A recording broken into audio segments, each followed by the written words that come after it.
99.7 and 1450 WHTC now presents our weekly conversation with U.S. House Representative Fred Upton of St. Joseph. He represents Allegan County in the state, in the U.S. House, and he joins us via the Zoom connection after missing a couple of weeks. Fred, we missed you.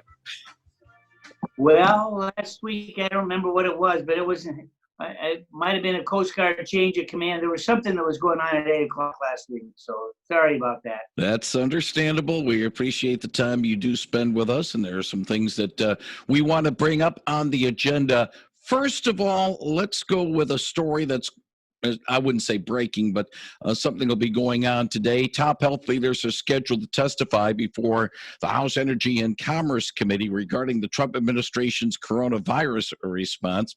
Dr. Anthony Fauci, the top infectious disease expert at the National Institutes of Health, will be joined by Robert Redfield, the director of the Center for Disease Control in Atlanta, commissioner of the Food and Drug Administration, and Brett Giroir, the Assistant Secretary for Health and Human Services, about reopening efforts despite the spike of cases of COVID-19 nationwide. Fred, I don't know whether or not you'll be a part of this, whether it'll be a virtual hearing or what, but what should we expect from Dr. Fauci on this? Well, it is going to be a virtual hearing, so I'll be sitting right here, and I'll be poised to ask a number of questions. I got the testimony from all of those gentlemen late last night, so I'll be reviewing that as soon as we're off this call, in fact. But, we've got a lot of questions we want to ask.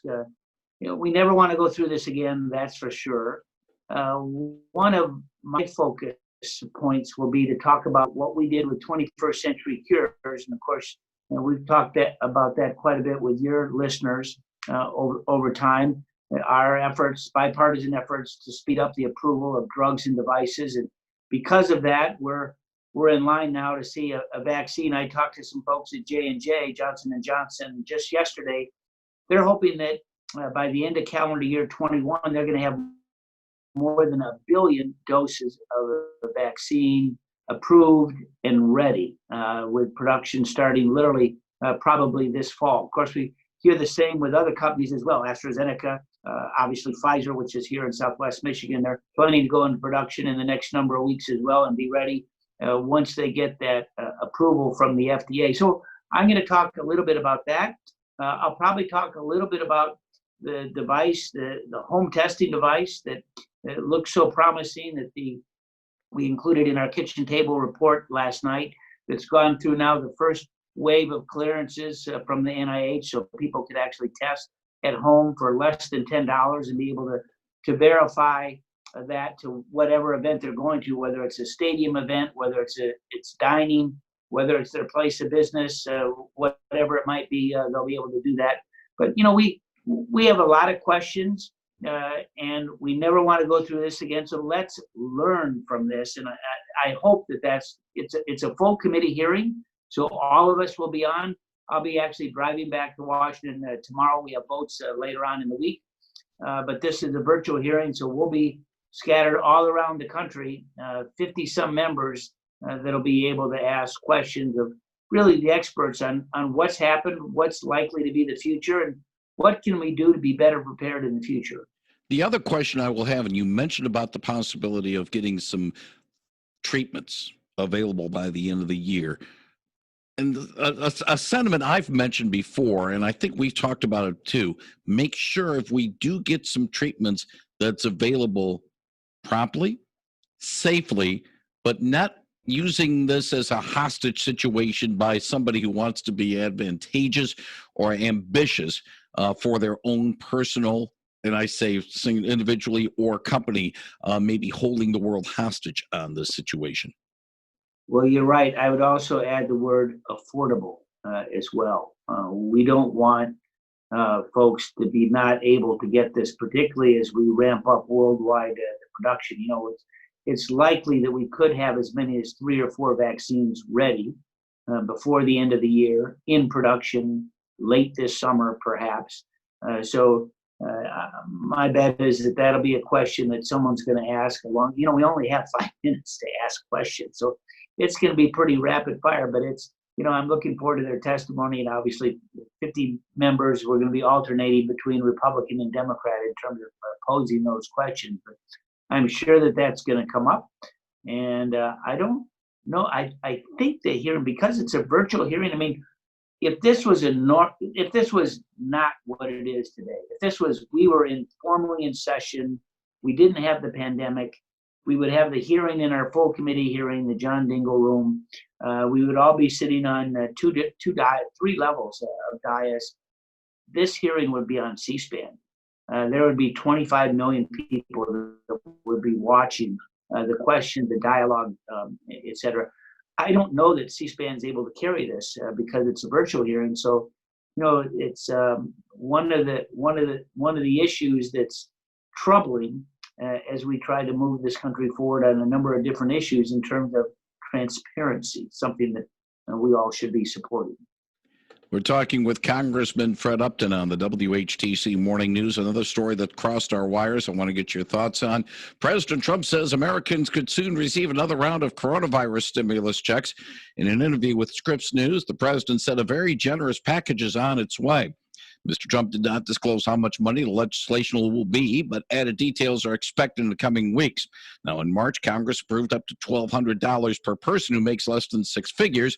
Last month, the Democratic-led House passed a $3 trillion bill that includes more stimulus payments, despite Republican resistance, but that legislation not expected to see the light of day in the U.S. Senate. Your thoughts about maybe getting another round of help for citizens because of COVID-19? Well, a couple of things. We're expecting, you're right, that the $3 trillion package that many of us voted against, including a number of Democrats as well, was viewed as dead on arrival in the Senate. My sense is that we're going to be waiting to see what those early unemployment numbers will be in about 2 weeks, that first week in July. That will really dictate where we go from here. Now, as a member of the Problem Solvers Caucus, we've had a good number of meetings with the National Governors Association, the League of Cities, National Association of Counties, the White House officials, and others. I fully expect to see a package emerge in the Senate soon, probably the second week of July, that's going to provide assistance to the cities, states, and counties. It's going to make sure that all three levels of government are going to get some type of benefit. It's going to be based on a fair formula, not politics. It's going to be based on population, COVID cases, as well as loss of revenue. So I had a Zoom call yesterday, folks very concerned about the Highway Trust Fund. That bill expires later this year. We're all driving a lot less, for sure. So those revenues at the gas pump aren't being collected from the Michigan gas tax.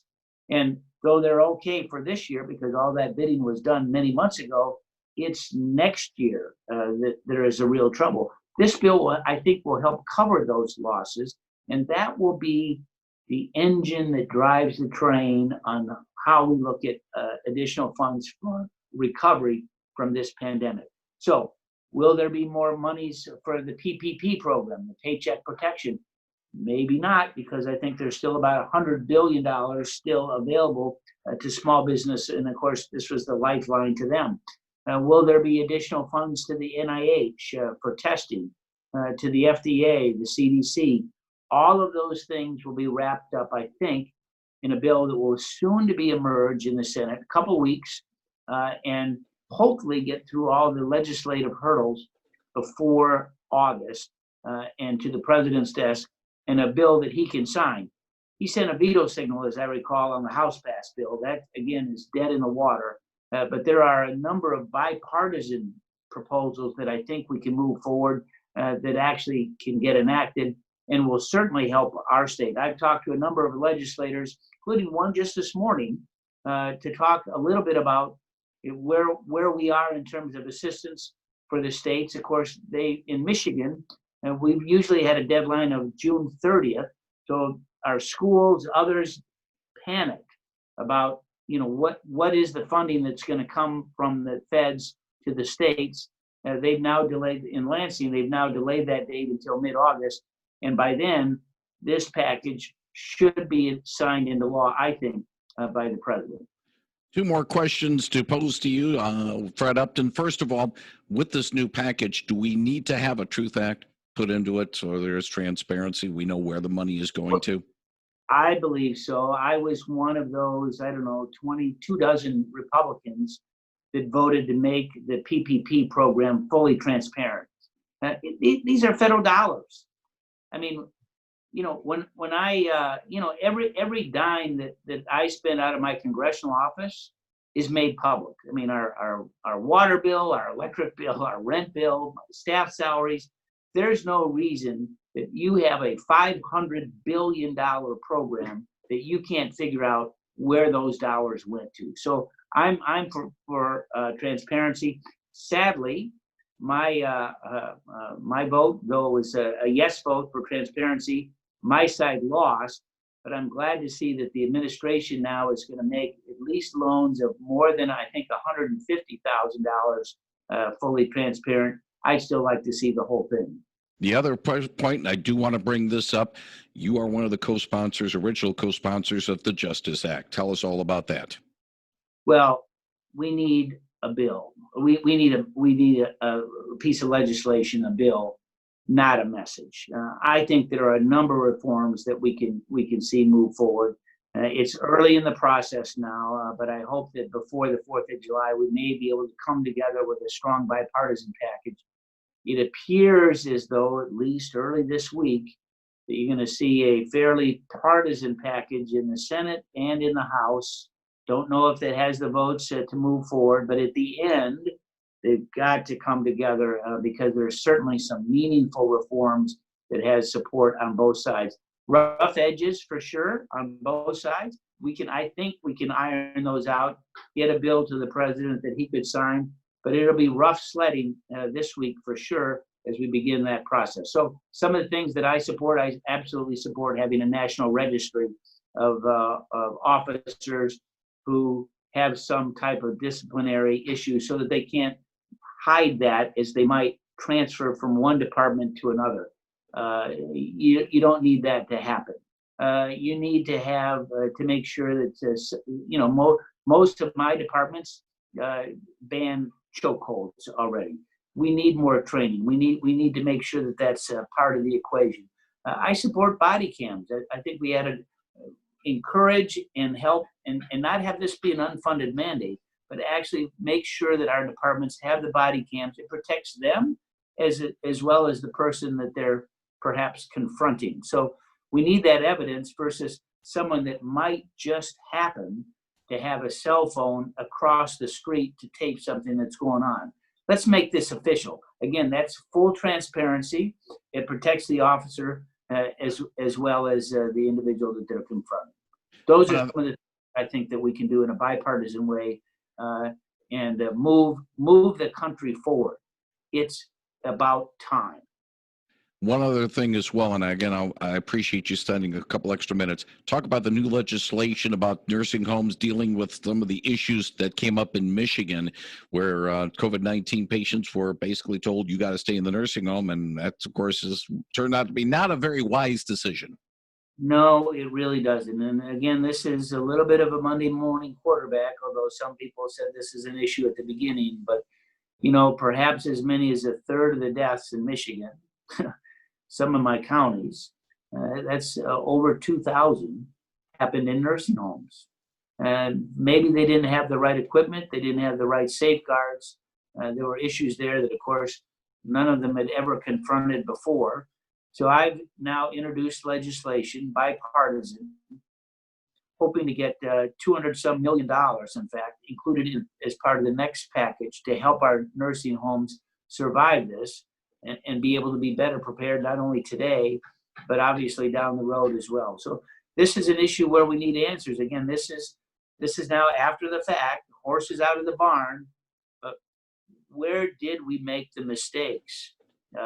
In terms of the deaths, let alone the suffering that folks had. I read a story last night about a World War II veteran who somehow survived this. He's in his mid-90s. And good to see his first grandchild that was born. I'd like to see a lot more of those positive stories but let's make sure that our nursing homes are adequately protected and they're not forced, in this case, to take folks who are positive and really pose a huge problem, not only with him, but also that existing population that was at the nursing home as well. Breaks your heart.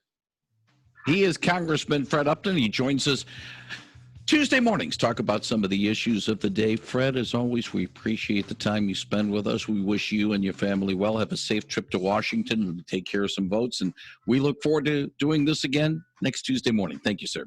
Absolutely. Thanks. Thank you very much. That is Congressman Fred Upton on 99.7 and 1450 WHTC.